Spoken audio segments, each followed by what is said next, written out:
जय Shri Krishna students, welcome to English की गुट्टी। चलिए आज शुरू करते हैं आज का topic relative clause. So let's start from the very beginning. Relative clause is a subordinate clause that specifies a noun phrase used in main clause used just before it. तो देखिए रिलेटिव क्लॉज क्या होगा, एक subordinate clause होगा जो कि क्या करेगा, एक नाउन फ्रेज को स्पेसिफाई करेगा जो कि मेन क्लॉज में होगी और जस्ट उससे पहले ही यूज होगी। It is also called adjective clause because it acts as an adjective. Example से समझते हैं इसको। देखिए, Mister Rajiv Sharma who is 72 है जस्ट रिटायर्ड। तो ये जो है हु क्या है, वो एक सबऑर्डिनेट कंजक्शन है। इसके बाद ये जो हिस्सा बचा ये क्या हुआ, ये सबऑर्डिनेट क्लॉज हो गया। अच्छा, ये क्या कर रहा है, ये इस मिस्टर राजीव शर्मा को, ये जो है मिस्टर राजीव शर्मा, इसको स्पेसिफाई कर रहा है, इसलिए क्या हो जाएगा, ये हो जाएगा रिलेटिव क्लॉज। उसको रिलेट कर रहा है, रिलेटिव क्लॉज। नेक्स्ट देखिए, this is the house which my father gifted to me. अब देखिए विच क्या है, सबऑर्डिनेट कंजक्शन है। तो ये जो हिस्सा बचा ये क्या हुआ, ये एक सबऑर्डिनेट क्लॉज हो गया। ओके, ये क्या कर रहा है, द हाउस जो कि एक नाउन फ्रेज है उसको स्पेसिफाई कर रहा है, इसलिए क्या होगा, रिलेटिव क्लॉज होगा।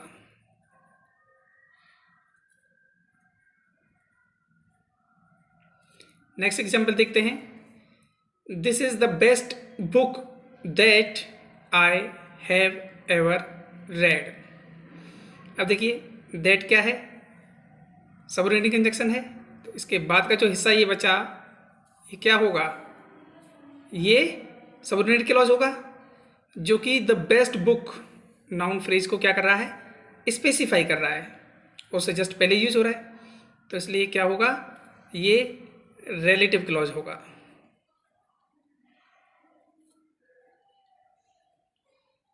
तो आई होप इतना जो है वो रिलेटिव क्लॉज के बारे में आपको समझ में आया होगा। चलिए आगे देखते हैं।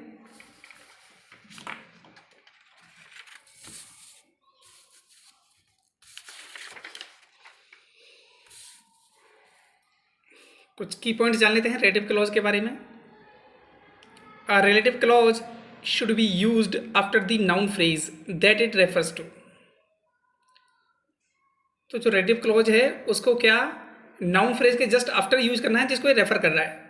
कैसे, देखिए, I know the man who is in white shirt. अभी नाउन फ्रेज ये है और ये जो रिलेटिव क्लॉज है ये किसको स्पेसिफाई कर रहा है, इस नाउन फ्रेज को, इस नाउन फ्रेज को ये स्पेसिफाई कर रहा है रिलेटिव क्लॉज। शॉर्ट में लिख देता हूँ आरसी, रिलेटिव क्लॉज। तो ये मैंने जस्ट इसके बाद में यूज किया है। तो a relative clause should be used after the noun phrase that it refers to. जिसको ये रेफर कर रहा है उसके जस्ट आफ्टर यूज करोगे then it will be meaningful. चलिए और देख लेते हैं। और next point about relative clause. Relative clauses generally begin with relative pronouns. Relative clauses जो होती हैं वो या तो रिलेटिव प्रोनाउन से शुरू होती हैं या रिलेटिव एडवर्ब से। तो relative clauses generally begin with relative pronounce that is who, whom, whose, which and that। अब who, whom, whose ये तो फॉर पीपल के लिए यूज होता है, एंड विच जो है वो थिंग्स के लिए यूज होता है, और जो दैट है वो पीपल और थिंग्स दोनों के लिए यूज हो जाता है। अच्छा, ये तो हुए रिलेटिव प्रोनाउंस। अब मैंने कहा relative clauses generally begin with relative pronouns और रिलेटिव एडवर्ब्स। कैसे देखेंगे? Adverbs that is why, when, where, how. Why का यूज करेंगे हम after reason as an antecedent. कोई अगर रीजन दे रखा होगा उसके जस्ट बाद में हमें वाई का यूज करना है। अच्छा, व्हेन, व्हेन का यूज कब करेंगे? अगर कोई टाइम दे रखा होगा, कोई टाइम डिनोटिंग कोई वर्ड दे रखा होगा तो उसके जस्ट आफ्टर जो हमें व्हेन यूज करना है एज एन एंटीसीडेंट। वेयर कब यूज करना है? प्लेस के लिए। कोई प्लेस दे रखा हो उसके जस्ट आफ्टर में जो है हम वेयर से उसको कनेक्ट कर देंगे। Okay, how after manner. अगर कोई मैनर दे रखा होगा उसके जस्ट बाद में हाउ से उस क्लॉज को जोड़ते हुए हम उसको रिलेटिव क्लॉज से जोड़ देंगे। तो आई होप ये समझ में आ गया होगा इतना कि किस तरह हमें रिलेटिव प्रोनाउंस और रिलेटिव एडवर्ब्स जो हैं वो यूज करने हैं इन एन रिलेटिव क्लॉज।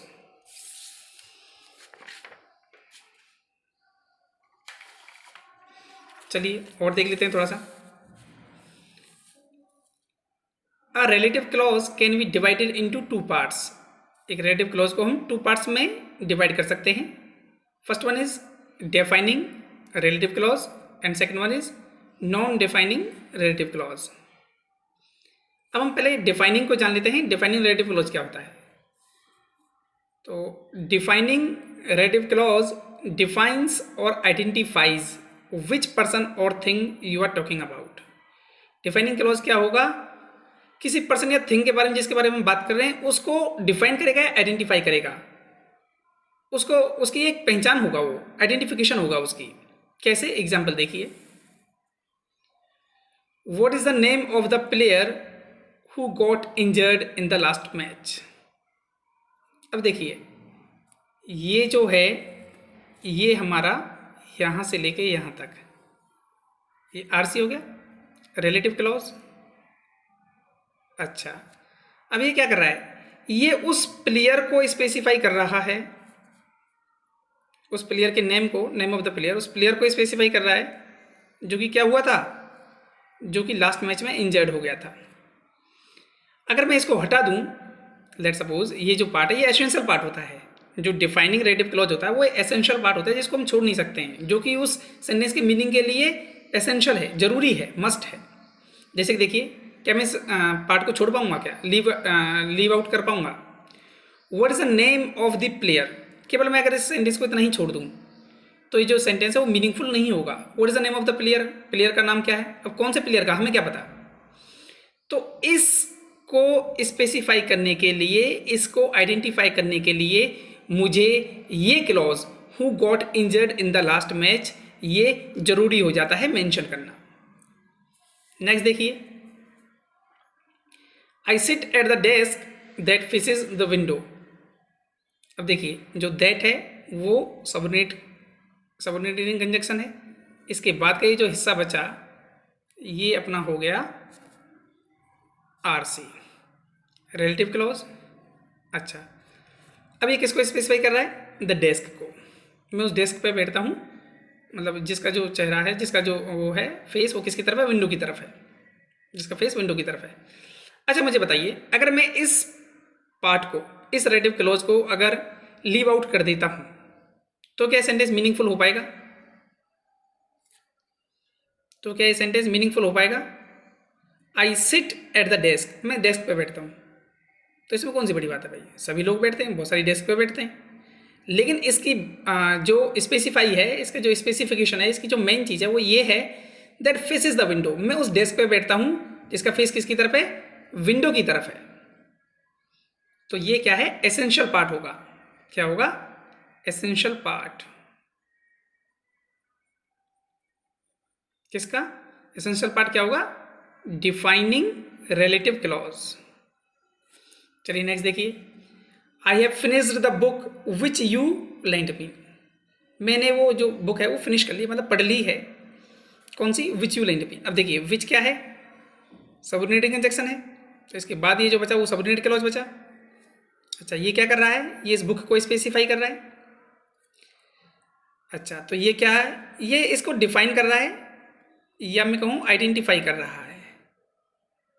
क्या कर रहा है, डिफाइन कर रहा है या आइडेंटिफाई कर रहा है किसको, इस नाउन फ्रेज को। क्योंकि इस पार्ट को, ये पार्ट एसेंशियल है, इसको मैं लीव आउट नहीं कर सकता हूँ। विच यू लेंट मी, मैंने कौन सी बुक पढ़ ली है, जो तुमने मुझे उधार दी थी। अब बुक तो हो सकता है मैंने कौन सी, बहुत सारी पढ़ ली हूँ, लेकिन मैं किस बुक की बात कर रहा हूँ, जो तुमने मुझे उधार दी थी। एक सेंटेंस और देखेंगे, I remember the time we met, when we met. तो देखिए व्हेन वी मेट ये क्या है, ये ऑब्वियसली एक सबऑर्डिनेट क्लॉज है जो कि द टाइम को क्या कर रहा है, स्पेसिफाई कर रहा है। ये नाउन फ्रेज हुआ और इसको क्या कर रहा है, स्पेसिफाई कर रहा है। तो रिलेटिव क्लॉज हुआ। अच्छा, मुझे वो टाइम याद है जब हम मिले थे, कौन सा टाइम, तो इस टाइम को ये स्पेसिफाई करेगा, ये एसेंशियल पार्ट हो जाएगा, तो इसलिए क्या होगा, डिफाइनिंग रिलेटिव क्लॉज होगा। तो आई होप आपकी डिफाइनिंग रिलेटिव क्लॉज जो है वो समझ में आया होगा। अब हम थोड़ा जान लेते हैं किसके बारे में,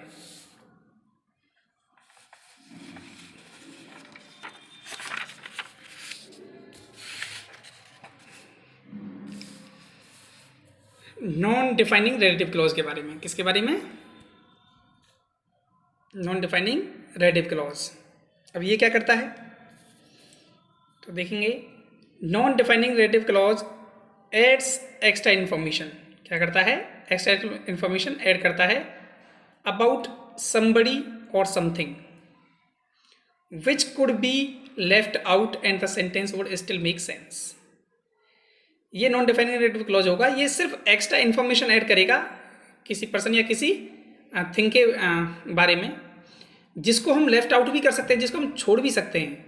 और ये जो रिलेटिव क्लॉज का जो पार्ट है, जब हमने छोड़ भी दिया, even though the sentence would still make sense, उसका फिर भी वो जो सेंटेंस होगा वो मीनिंगफुल होगा। उस पार्ट को लेफ्ट आउट करने से उसके मीनिंग पर कोई फर्क नहीं पड़ेगा। अच्छा, एक इंपॉर्टेंट चीज़ जो कि हमें बिल्कुल हमेशा याद रखनी है about non defining relative clause, this extra information is separated from the main clause by commas. Non defining relative clause को हम हमेशा कॉमास के अंदर रखते हैं। देखिए, Einstein who failed his university entrance exam was a great scientist। अब ये कॉमास के अंदर जो मैंने ये पार्ट रखा है, ये क्या है, ये एक सबऑर्डिनेट क्लॉज है, रिलेटिव क्लॉज। अच्छा, रिलेटिव क्लॉज है। अब क्या इस पार्ट को हम छोड़ पाएंगे, लेफ्ट आउट कर पाएंगे, और इसके बाद भी क्या ये जो सेंटेंस है वो मीनिंगफुल होगा? चलिए देखते हैं। आइंस्टीन, अब ये पार्ट जो है ये छोड़ देते हैं हम, who failed his university entrance exam was a great scientist. Einstein was a great scientist. अभी जो सेंटेंस है बिल्कुल मीनिंगफुल है। आइंस्टीन को स्पेसिफाई करने के लिए इस चीज़ की जरूरत नहीं है, who failed his university entrance exam. तो सेंटेंस है वो पूरी तरह मीनिंगफुल होगा, Einstein was a great scientist. चलिए सेकेंड को एग्जाम्पल देख लेते हैं। Ravi who was absent yesterday was called by the principal। अब देखिए, ये जो है who से लेकर यहाँ तक, who was absent yesterday, ये क्या है, ये एक रिलेटिव क्लॉज है ऑब्वियसली। क्यों? क्योंकि रवि को रिलेट कर रही है, उसको स्पेसिफाई कर रही है, उसके बारे में कुछ बता रही है। अच्छा देखिए, Ravi who was absent yesterday was called by the principal। अब मैं अगर इस पार्ट को छोड़ दूँ, who was absent yesterday, Ravi was called by the principal, तो क्या ये सेंटेंस मीनिंगफुल नहीं है? बिल्कुल मीनिंगफुल होगा। तो रवि को स्पेसिफाई करने के लिए केवल ये जरूरी नहीं है, या उसकी एकमात्र पहचान ये नहीं हो सकती है who was absent yesterday। तो रवि को स्पेसिफाई करने के लिए ये सेंटेंस की जरूरत नहीं थी, तो Ravi was called by the principal, उसके ये जो स्टेटमेंट है ये काफ़ी है, that Ravi was called by the principal. तो ये क्या हो जाएगा, नॉन डिफाइनिंग रिलेटिव क्लॉज हो जाएगा। एक एग्जाम्पल और देखिए, he presented the flowers to his wife who burst into tears. अब देखिए, हु क्या है, सबऑर्डिनेट कंजंक्शन है, तो ये क्या बचा, सबऑर्डिनेट क्लॉज बचा। अच्छा, ये हु बस्ट इनटू टीयर्स, ये क्या कर रहा है, हिज वाइफ को स्पेसिफाई कर रहा है, उसको रिलेट कर रहा है इस नाउन फ्रेज को, ये वर्ड, ये आर से। अब मैं कह रहा हूँ ये क्या है, ये कॉमास के अंदर है, मतलब कॉमास से इसको सेपरेट किया गया है मेन क्लॉज से। तो क्या ये जो पार्ट है मैं इसको लेफ्ट आउट कर सकता हूँ और ये जो सेंटेंस है वो मीनिंगफुल रहेगा? तो देखिए, he presented the flowers to his wife who burst into tears. तो he presented the flowers to his wife, तो आई थिंक ये काफ़ी है। तो उस वाइफ को स्पेसिफाई करने के लिए इस चीज़ की जरूरत नहीं है, हु बस्ट इनटू टीयर्स। तो जो सेंटेंस है वो पूरी तरह मीनिंगफुल रहेगा, इसलिए जो हु बस्ट इनटू टीयर्स ये क्या होगा, ये नॉन डिफाइनिंग रिलेटिव क्लॉज होगा। चलिए एक इंपॉर्टेंट इंफॉर्मेशन वो ये है, that is not used in non defining relative clause. That का जो यूज है वो हम नॉन डिफाइनिंग रिलेटिव क्लॉज में नहीं करते हैं। इसको एग्जांपल से देखिए, I had to fix my printer that I bought last year. तो मैंने यहाँ पे नॉन डिफाइनिंग के लिए दैट यूज़ किया है, तो इसलिए जो सेंटेंस है ये गलत हो जाएगा। अच्छा, I had to fix my printer which I bought last year, तो ये एक नॉन डिफाइनिंग रिलेटिव क्लॉज है, इसमें मैंने विच यूज़ किया है, तो जो सेंटेंस है वो मीनिंगफुल होगा। तो आई होप आपको रिलेटिव क्लॉज से संबंधित ये जो सारी चीज़ें हैं वो समझ में आई होंगी। Thank you everyone, have a nice day.